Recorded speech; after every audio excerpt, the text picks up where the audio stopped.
Hello friends, welcome to code video school. मैं आपको welcome करता हूं क्लास नंबर 30 में। और ये हमारा HTML कोर्स का आखिरी एपिसोड होगा। अगर मज़ीद आपको कोई चीज़ रह गई है या कोई क्वेरी है तो आप मुझसे कमेंट सेक्शन में या ईमेल पर रब्ता करके रिक्वेस्ट कर सकते हैं। मैं उसके लिए स्पेसिफिक वीडियो बना दूंगा जो इसी प्लेलिस्ट में शामिल कर दूंगा। लेकिन जो मैंने डिज़ाइन किया था उस कोर्स में ये आखिरी वीडियो होगी हमारी HTML की, और नेक्स्ट हम CSS के बारे में पढ़ना शुरू करेंगे। तो इस वीडियो में हम सीखने वाले हैं HTML यूनिफॉर्म रिसोर्स लोकेटर्स के बारे में, जिसको हम नॉर्मली URL कहते हैं। और ब्राउज़र की जो टॉप विंडो है उसमें हम उसको लिखते हैं, जैसे कि हम लिखते हैं www.google.com। तो ये एक यूनिफॉर्म रिसोर्स लोकेटर हो गया। तो चलते हैं वीडियो की तरफ, और URL के जो डिफरेंट पार्ट्स होते हैं उनके बारे में हम डिस्कशन करते हैं, ताकि हमें पता हो कि एक्चुअली ये क्या होता है।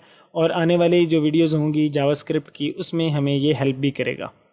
सबसे पहले हम देख लेते हैं कि यूनिफॉर्म रिसोर्स लोकेटर या URL एक्चुअली होता क्या है। आसानी के लिए कहूँ तो सर्वर पर जो है मुख्तलिफ़ किस्म की फ़ाइल्स और पेजेस पड़े होते हैं। तो जब हम कोई भी URL अपने ब्राउज़र में टाइप करते हैं तो एक्चुअली वो एक लोकेशन होती है जो सर्वर के ऊपर जाकर वो फ़ाइल या वो पेज एक्सेस करके ला के ब्राउज़र में लोड करवा देती है। तो यूनिफॉर्म रिसोर्स लोकेटर एक्चुअली क्या होता है कि ये उस फाइल या उस पेज का स्पेसिफिक पाथ होता है। अब हम बात कर लेते हैं कि URL के पार्ट्स कितने होते हैं। तो सबसे पहले प्रोटोकॉल होता है। ये 3 किस्म के प्रोटोकॉल जो है ना यूज़ होते हैं। एक होता है HTTP, ये रेगुलर वेब पेजेस के लिए होता है और ये पहले यूज़ होता था, अब इसका यूज़ बहुत कम हो चुका है क्योंकि इसमें डाटा सिक्योर नहीं होता। दूसरा होता है जी HTTPS, ये सिक्योर प्रोटोकॉल होता है और सारी की सारी वेबसाइट आजकल के दौर में इसी HTTPS को ही यूज़ करती हैं। तीसरा होता है FTP, तो ये फ़ाइल ट्रांसफ़र के लिए होता है। और जब हम अपने कंप्यूटर की कोई लोकेशन ब्राउज़र में ओपन करें तो इस तरह का हमें जो है ना वो नज़र आता है प्रोटोकॉल।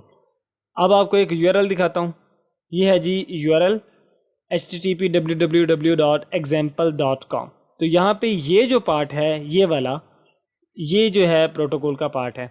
आगे ये जो बाकी पार्ट्स हैं इनके बारे में भी डिस्कशन कर लेते हैं। इसके बाद आती है डोमेन। ये क्या होता है? ये एक्चुअली यूनिक नेम होता है किसी वेबसाइट का। जैसे कि अगर मैं कह लूँ कोई वेबसाइट amazon.com, तो अमेज़ॉन का जो नेम है अमेज़ॉन, ये एक्चुअली उसकी डोमेन होती है। ठीक है, ये जो हमने ऊपर URL शो किया था इसमें ये जो एग्जाम्पल है ये इसकी डोमेन कहलाएगी। इसके बाद आता है पाथ। जब हम ब्राउज़र में प्रोटोकॉल और डोमेन लिख देते हैं तो सर्वर का जो वो स्पेसिफिक लोकेशन है जिसमें उस साइट का डाटा पड़ा हुआ है वो एक्सेस हो जाती है। अब नेक्स्ट हमने बताना होता है कि इस वेबसाइट के अंदर जो बहुत सारा कंटेंट पड़ा है उसमें से कौन सी चीज़ हमें चाहिए। तो डोमेन के बाद हमने पाथ देना होता है। तो वो किस तरह से होता है ये देखें। ये हमारा हो गया ट्रांसफ़र प्रोटोकॉल। इसके बाद ये example.com हमारी डोमेन होगी। तो आगे ये जो बाकी URL लिखा होता है, जैसे लिखा है ब्लॉग, फिर आगे लिखा है पोस्ट, फिर लिखा है mypost.html, तो ये एक्चुअली उस फाइल का पाथ है जिसको हम एक्सेस करना चाह रहे हैं। वो कौन सी फाइल है? mypost.html, जिसकी लोकेशन एक्चुअली क्या है कि डोमेन के बाद ब्लॉग फिर पोस्ट, ये 2 फोल्डर हैं और पोस्ट के फोल्डर के अंदर हमारी ये फाइल पड़ी हुई है। तो इस तरह से हमने पाथ दे दिया जिससे पता चल गया कि एक्चुअली हम किस फाइल को एक्सेस करना चाह रहे हैं। तो जब एंटर करेंगे तो ये वाली फाइल हमारे ब्राउज़र में लोड हो जाएगी। इसके बाद बारी आती है प्रीफिक्स की। डोमेन से पहले हम एक प्रीफिक्स भी लगाते हैं URL के साथ। और HTTP के लिए ये जो डिफ़ॉल्ट है www होता है, जैसे कि यहाँ पे ये लिखा हुआ है www, ये प्रीफिक्स है। लेकिन ये इतना कंपलसरी नहीं है, पहले कंपलसरी होता था, लेकिन अब अगर कोई www लगाए या ना लगाए तो एक ही बात है। तो ये था URL के डिफरेंट पार्ट्स के बारे में एक ब्रीफ इंट्रोडक्शन, ताकि हमें पता चल जाए कि एक्चुअली URL बनता कैसे है और इसके डिफरेंट पार्ट्स का मतलब क्या होता है। उम्मीद है कि आपको ये चीज़ समझ आ गई होगी। तो ये था हमारा HTML कोर्स। मैंने कोशिश की है कि इसमें आपको कम वक्त में ज़्यादा से ज़्यादा चीज़ें सिखा सकूं। उम्मीद है आपको इसका फ़ायदा भी होगा। नीचे मैं डिस्क्रिप्शन में इसका प्लेलिस्ट का लिंक दे दूंगा जहां से आप जाकर पूरे का पूरा कोर्स देख सकते हैं। अपने दोस्तों के साथ इसको शेयर करें ताकि वो भी इससे फ़ायदा उठा सकें।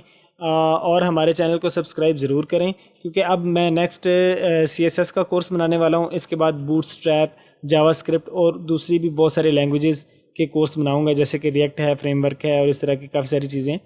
तो उनको भी मैं अपने चैनल पर अपलोड करूंगा इन फ्यूचर। और इसके अलावा हम डिफरेंट किस्म के बड़े इंटरेस्टिंग प्रोजेक्ट्स भी करेंगे HTML, CSS, जावास्क्रिप्ट और दूसरी लैंग्वेजेस के साथ। तो इस वीडियो के लिए इतना ही था।